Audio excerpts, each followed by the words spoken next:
realized that it didn't depend on how other people were treating me or behaving.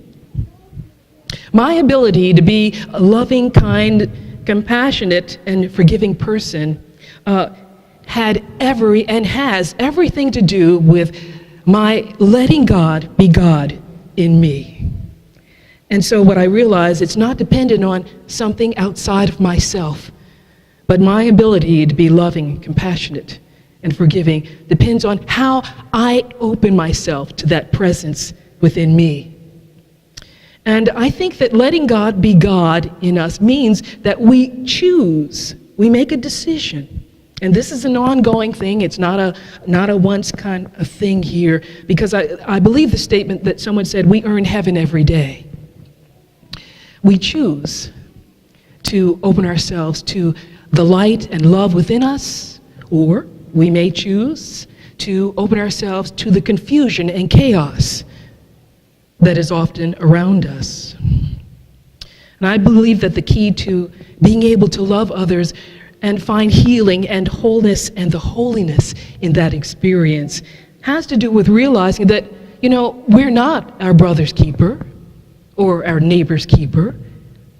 We are one with our brother and one with our neighbor.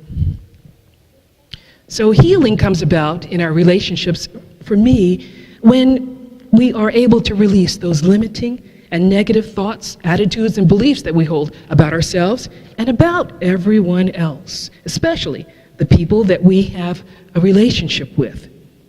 I think it means being able to, choosing to be able to look past the human ego behavior that another person may be expressing, or to forgive ourselves for the human behavior that we often express. Now, holiness to me is more like a process. For me, it's learning day by day to express more and more of this Christ within me, especially in my relationships in the world. And I think that we all have received and receive a basic call from God to come up higher, to express more of the character that God is in us, in the outer world. And because of this oneness of life, whatever we do to or for someone is the same as doing that to ourselves. Jesus expressed the cornerstone idea of this oneness in a chapter, in the 25th chapter of Matthew, verses 34 through 40. And in this passage, he tells a story to illustrate this oneness. He tells the story of a great king who was going on a trip. And before this king leaves, he decides to dole out to his servants certain talents. To one of his servants, he gives 5 talents. To another servant, he gives 2 talents. And to one of his servants, he only gives 1 talent. Now, Jesus does not explain to us why the difference. But I think it has something to do with when we think of ourselves as these servants, that each of us is endowed with the gift of God's presence, but we express it in different ways. Some of us express it in many ways, and some of us concentrate and focalize that expression in just a few meaningful ways. So the king, before he leaves, gives these talents, and he gives the instruction that they are to use these talents. They are to take them out in the world and give them life. And the king leaves, and Jesus tells the story that after many years, the king returns. And the first thing he does is he calls on these servants to whom he had given these talents. And he wants to know what they have done with these talents. And so the one servant who had received 5 comes and shares that he has gained another 5. The servant that was given 2 talents, he comes and likewise he shares that he has gained another 2. And the servant who only received the 1 talent shares that because he was afraid of losing that talent, he made a hole and he buried that talent, that treasure.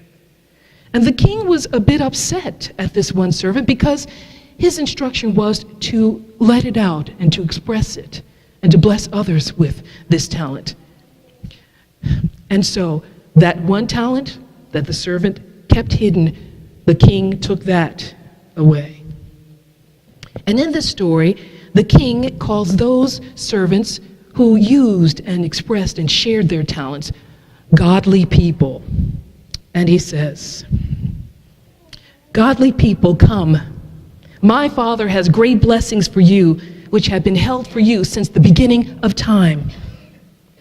The kingdom promised to you is now yours because when I was hungry, you gave me food to eat. When I was thirsty, you gave me drink. When I had no place to stay, you opened your home to me. When I was without clothes, you gave me clothes.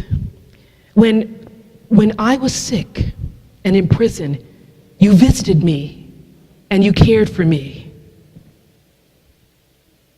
And then the godly people asked this king, "But Lord, when did we see you hungry and give you food? When did we see you thirsty and provided you a drink?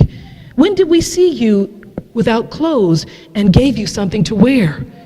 When were you sick and in prison and we came and visited you?"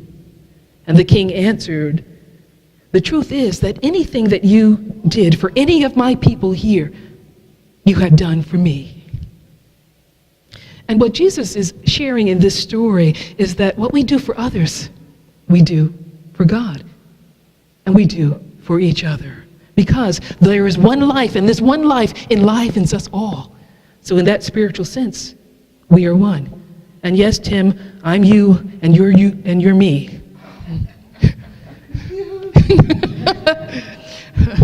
Not in that way, but in a spiritual way. When I wrote this message, I thought about the song, The Rose.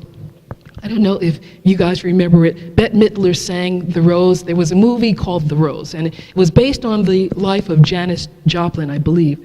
And she sang this beautiful song. It's a song that was written by a woman named Amanda McBloom. And I'd like you to listen to the words of this song because to me they speak about this love that we can have in our relationships, in our connections with others. And it's in your program. Some say love, it is a river that drowns the tender reed. Some say love, it's a hunger, an endless, aching need. I say love is a flower, and you, its only seed. It's the heart, afraid of breaking, that never learns to dance. It's the dream, afraid of waking, that never takes a chance. It's the one who won't be taken, who cannot seem to give. And the soul, afraid of dying, that never learns to live. When the night has been too lonely and the road has been too long, and you think that love is only for the lucky and the strong, just remember, in the winter, far beneath the bitter snow, lies the seed that with the sun's love, in the spring, becomes the rose. Don't you love that? Such a lovely song. And Bet sings it way better than I do. But I wanted to share that because for me, this song speaks about our humanity. This song says that everyone gets hurt now and then, and that we all fall or we get knocked down into the snow from time to time as we extend ourselves to others in relationships. And we learn from all of these experiences. Life teaches us every moment of every day more about what it means to be loving, to be compassionate, to be forgiving. A while back, I experienced a big occasion for a healing of my heart. I was standing in the checkout line at one of the Dillon supermarkets in Salina. And I will admit, I was in a kind of a hurry, okay? And I wanted to dash in, get a few items, and get out of there and get on with my day. So it really irritated me that the customer, the woman who was right in line before me, struck up a whole conversation with the cashier in my line. And they went on talking about the weather and everything else, and I'm finding myself reacting here, okay? And, I began making all those sounds of disapproval that you make, like, those kinds of sounds. Those kinds of sounds. And then I began to listen. And the customer in front of me began really touching this cashier. And she even asked about her name, which was kind of a different name. On her, the little badge that she had, let me see, the name was Avenel. And I'd never heard that name before, but it was on a badge on her Dylan's uniform. And so the cashier's face lit up when she was asked. And she said, this was my great-grandmother's name. And I am so proud and so blessed to carry her name, to be named after her. And I watched. And this cashier, who had been rather grumpy with previous customers and was looking like she was having a bad day, suddenly was smiling. And with her smile, she opened up just like that rose in Bette Midler's song. And all of a sudden, I could also feel a change in the air around me, which was heavy and low. And now this air around me seemed lighter somehow. I forgot that I was in a hurry as I watched the transformation, simple but beautiful, happening in front of me. And I realized what I was doing. I realized that I was allowing my human ego self to take center stage, and I was actually willing this woman to hush up, okay? So that the cashier could quickly focus on what she was doing and move us along.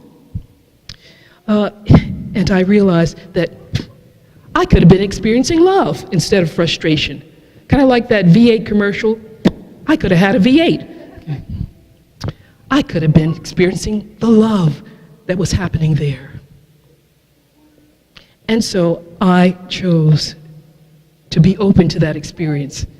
And I had to forgive myself for letting that ego human self take center stage and for almost causing me to miss out on the love. My heart whispered to me, remember what love can do, even in the simplest ways that we connect with others. That was an important thing for me to hear. Remember what love can do, even in the simplest ways that we connect with others. When we stop to really see someone who may be troubled, someone who may be causing us trouble, and when we see them as an expression of God, not just the cashier or the clerk, at the checkout stand, okay, or the plumber, or the workman, or whoever it is, but we see them as a living expression of God. Yes, expressing through a human form and having human experiences, but the Christ is within that person. Then things change. Love happens.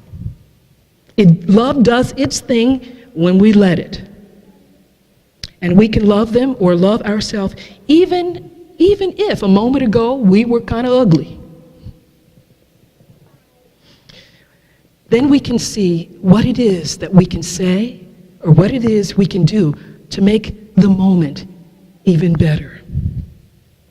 You and I can experience healing in difficult relationships, and we can help jumpstart other people in their healing process when we let divine love express through us. When I was growing up, my three sisters and I, we received a little allowance. It was a weekly thing. And what we loved to do is go down to Artie's store. This was a little store a couple of blocks down and around the corner from where we lived in Newark. And Artie sold candy the old-fashioned way. He had a glass thing here, and there were bins and bins of all kinds of candies, and you would stand there and you would look from end to end, and you would decide whether you wanted 4 pieces of this, 5 pieces of licorice, or that kind of thing, some of those coconut dials right there. And They were a penny a piece, something like that, and so you kind of picked and whatever. The other thing that Artie sold that we had an interest in was comic books. We loved comic books, okay? And we'd get comic books and then we'd read them and swap them out, my sisters and I. But you know, you could learn a lot of things from comic books, okay? You could learn all about fashion from, I'm sorry. You could learn all about fashion from Veronica, let's see, who was the other gal? Veronica and, Betty and Veronica. You can learn all about fashion from Betty and Veronica. And you could learn about friendship and relationships from Archie and his side buddy, Jughead. Now, that wasn't actually Jughead's name, and I think there were occasions when we did use Jughead's name, but we mostly knew him as Jughead, Archie's sidekick. So you could learn about relationships that way. So comic books were a big part of my growing up and my learning experience here. But we also watched cartoons on television, Saturday mornings especially, okay? The rest of the week, we didn't want to get out of bed and go to school, okay? But on Saturday, we were up early and laying on the living room floor watching the cartoons. And our favorite cartoons, I did want to say that my favorite comic books were the superhero comic books. We had Wonder Woman, Superwoman, Superman, we had the Green Lantern, and several others, okay? There was something about heroes that drew me. And even when we were watching cartoons on television set, we had Adam Ant, okay, who was a tiny little thing, but he was so powerful that he could break up and bust up an atom, okay? We had Wonder Dog, Wonder Dog, and we had Mighty Mouse, okay?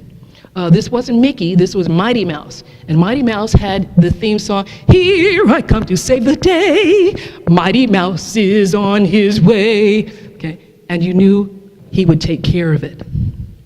I think that there's something about heroes that we are drawn to.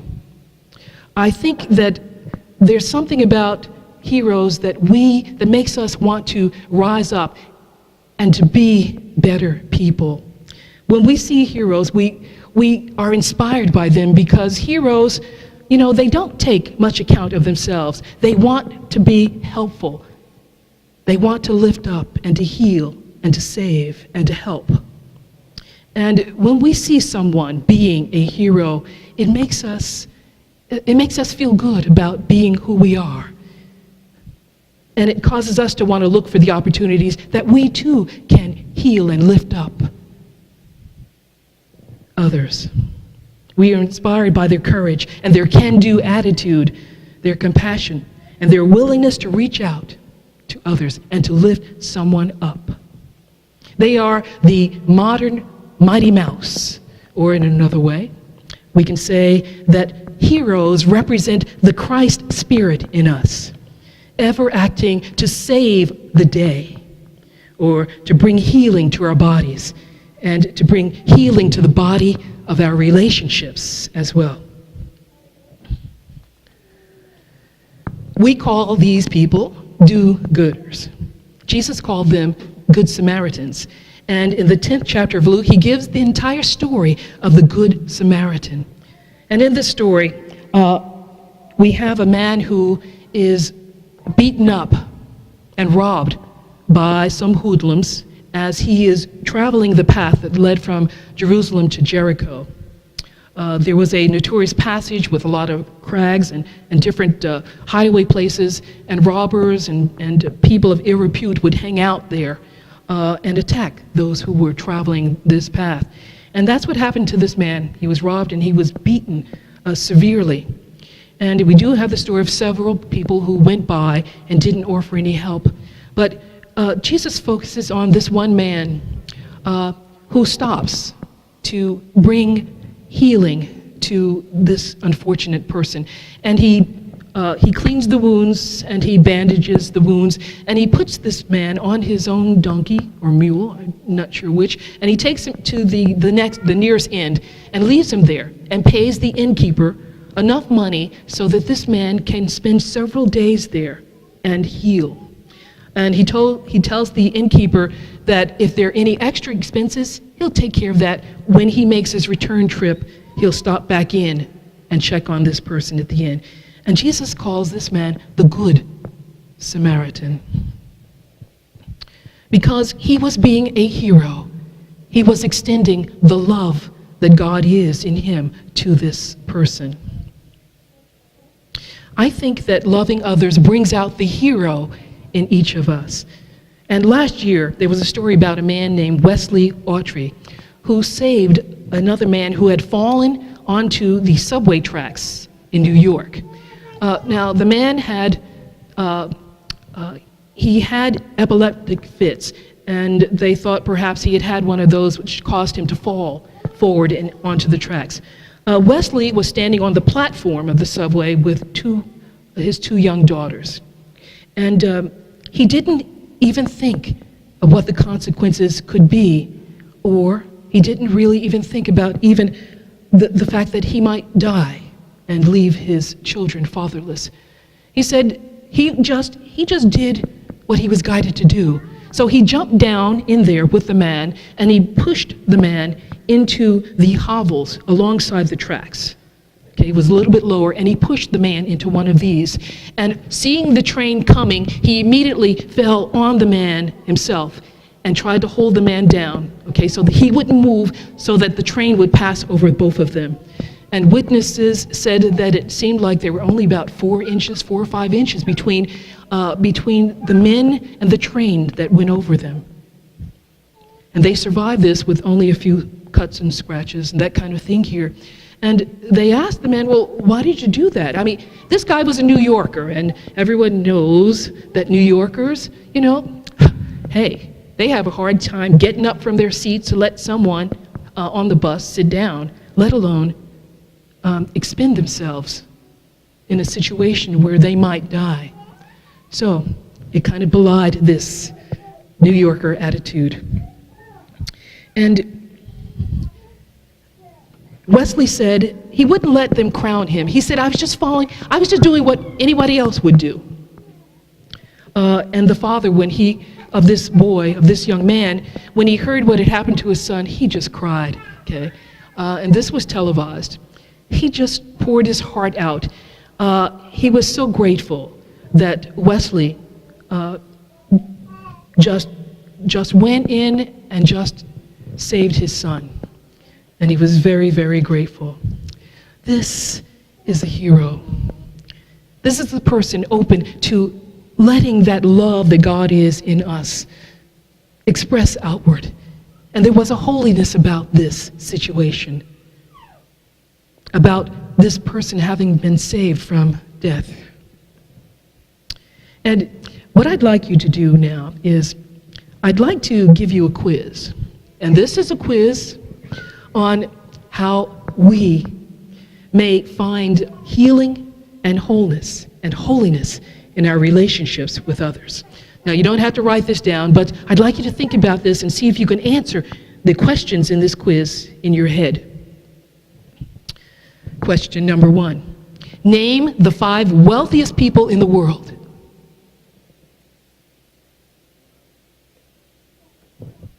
Number 2. Name the last 5 Heisman Trophy winners. Now, I'm not into sports, so I don't know any of those. Okay. Number 3, name the last 5 winners of the Miss America pageant.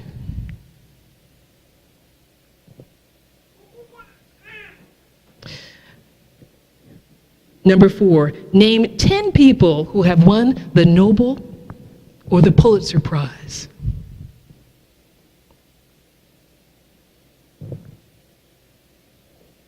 Number 5, name the last half-dozen Academy Award winners for Best Actor or Best Actress.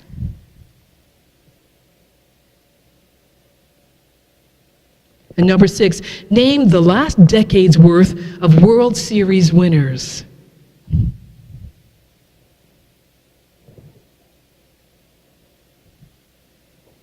Okay, how did you do? I didn't do well. But the point here is that none of us remember all of these headlines that were real and important in times past. Now, here's another quiz, and this is the last one. See how you do on this one. Number 1, list or name in your mind a few teachers who helped you on your journey through school.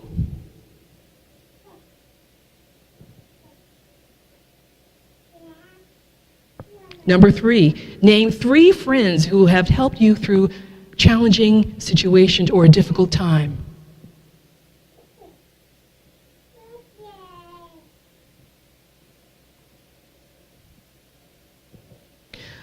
Number 3, name 5 people who taught you something worthwhile.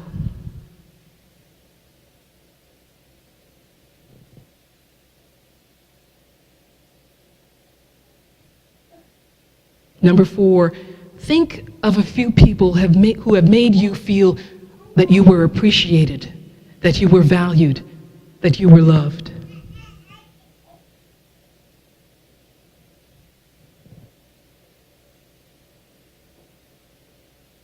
And the last question, think of 5 people who you enjoy spending time with.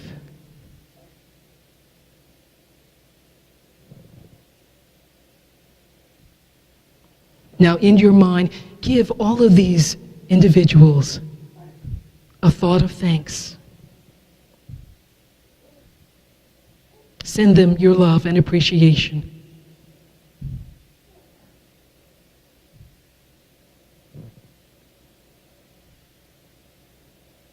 Now, the lesson here is that the people who make a difference in our lives are not the ones with the most credentials, the most money, or the most awards. They simply are those who care the most, who love the most. These are our heroes. To find healing and the holiness in loving others, all we need to do is follow their example. God bless you.